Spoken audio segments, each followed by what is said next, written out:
આજે શનિવાર અને હનુમાન જયંતીનો શુભ સંયોગ હનુમાન ભક્તો માટે એક વિશેષ દિવસ બની રહ્યો છે। અમદાવાદના પ્રસિદ્ધ કેમ્પ હનુમાન કંટોમેન્ટ મંદિર ખાતે ભવ્ય ઉજવણીના વાતાવરણ સાથે હજારો ભક્તોએ ભગવાન સંકટમોચનના દર્શનનો લાભ લીધો હતો। હનુમાન જયંતી નિમિત્તે ગઈકાલે કેમ્પ હનુમાન મંદિરથી વાયુદેવ મંદિર સુધી શોભાયાત્રાનું આયોજન કરવામાં આવ્યું હતું। આજે સવારે મંદિર ખાતે વિશેષ ધ્વજારોહણ, પૂજા અર્ચના અને હનુમાન ચાલીસાનો પાઠ યોજાયા હતા।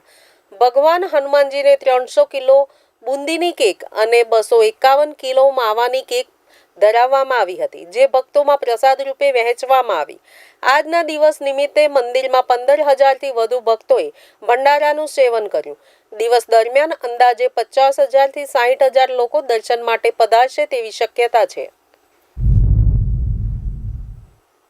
ઘણી કોકવાર એવું થતું હોય છે કે શનિવાર અને હનુમાન જયંતિ એક જ દિવસે આવતા હોય છે।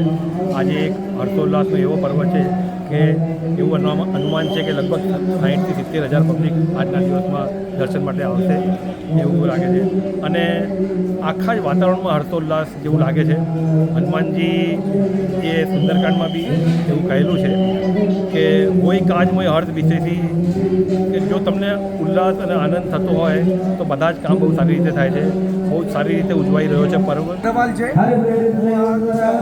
કે મનમાં એક સભ્ય તરીકે કામ કરું છું અને આજે સવારે 6 વાગ્યાથી રાતના 12 વાગ્યા સુધી આજે દર્શન ખુલ્લા છે।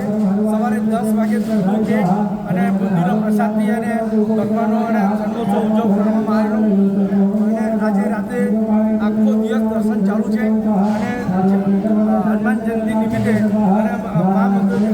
જાપ બી કરવામાં આવે। આજે શનિવાર અને હનુમાન જયંતિનો બંનેનો સંયોગ છે, કેટલું મહત્વ છે? આજે લગભગ ગણતરી અમારા પ્રમાણે 1 લાખ પબ્લિક આવશે। એટલે શનિવારનો દિવસ પણ છે અને હનુમાન જયંતિ છે, આજે એટલે કેટલો જયંતિ અને શનિવારનો દિવસે છે એટલે આવે છે। ગયા વર્ષે લગભગ 70,000-75,000 પબ્લિક હતી, પણ આજે શનિવારના હોવાના હિસાબે આજે લગભગ 1 લાખની ગણતરી અમે કરેલી છે। ધાર્મિક રીતે કેટલું મહત્વ રહેલું છે? લોકોએ જે હનુમાનજીનું આ વિશ્વનું મંદિર છે અને બધાને ખબર છે હનુમાનજીનું આ જૂનામાં જૂનું મંદિર અને બધાને લોકોને શ્રદ્ધા છે એટલે બધા અહીંયા દર્શન કરવા આવે।